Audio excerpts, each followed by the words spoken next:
The Ministry of Transportation on Tuesday in Abuja responded after a number of protesters stormed the entrance in disapproval over the loss of lives of Nigerians during the Abuja-Kaduna rail attack and what's termed a lack of accountability this far.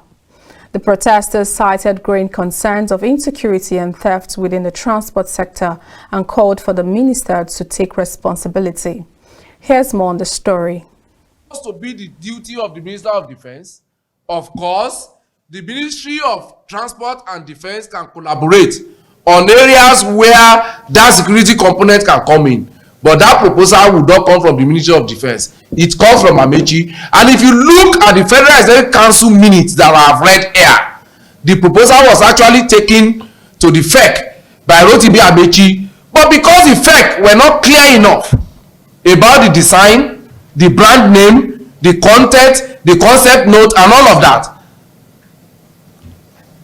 that did not see the light of the day. A serious government, a serious minister would have put that proposal forward even before the completion of the rehabilitation of the railways. That proposal is coming after Nigerians have been put on the rail tracks is a negligence. The blood of Nigerians can no longer be watered to sustain those in power. Their failure have led to massive death, massive killing, maiming, raping, and of course, degradation of Nigerian people. This is just to inform them. A contingent of civil society organizations have stormed the Ministry of Transportation to express their displeasure at a lack of accountability following the attack by terrorists on the Kaduna-Abuja rail, which left many injured, killed and kidnapped. Olayinka Dada, who led the protesters, noted the groups demanded the resignation of the minister once again as he declared to run for office of the President of Nigeria, thereby making it more difficult to carry out his duties. Dada called for safety of the rails and seaports as oil theft had become more rampant in recent times. But as Nigerians, we have come to say that if we can no longer travel by road, the airports are no longer safe, the seaports have been taken over by pirates, and of course the railways, which is now the hope of the common man, is under severe attack, then it means that what is going to happen to every Nigerian is going to be worse than COVID-19, where we were all locked up in the house.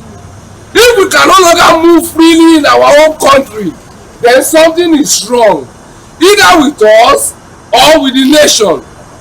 And with us as citizens, nothing is wrong with us.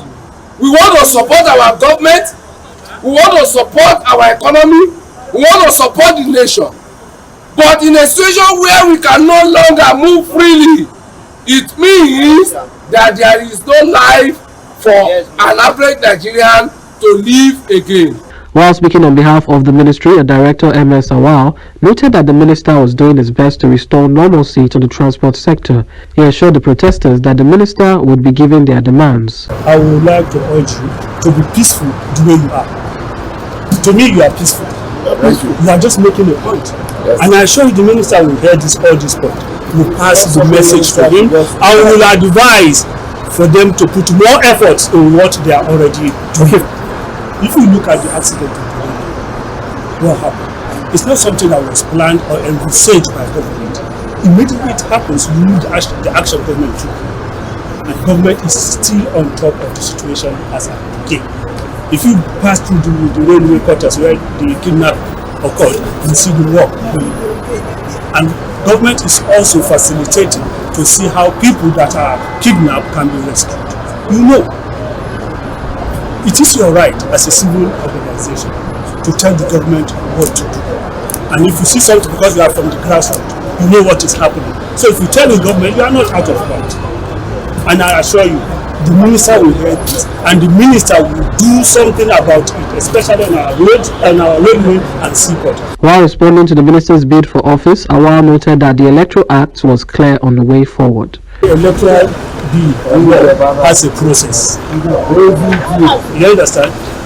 The electoral law has a process. When it is time for anybody to resign, whether he wants to contest or not, The law is already there, the electoral law is very clear on that. When it is time, you will see what will happen. As more developments emerge on the Kaduna-Abuja rail attack and its aftermath, travelers and others have called for protection and accountability from the government ministries and agencies involved.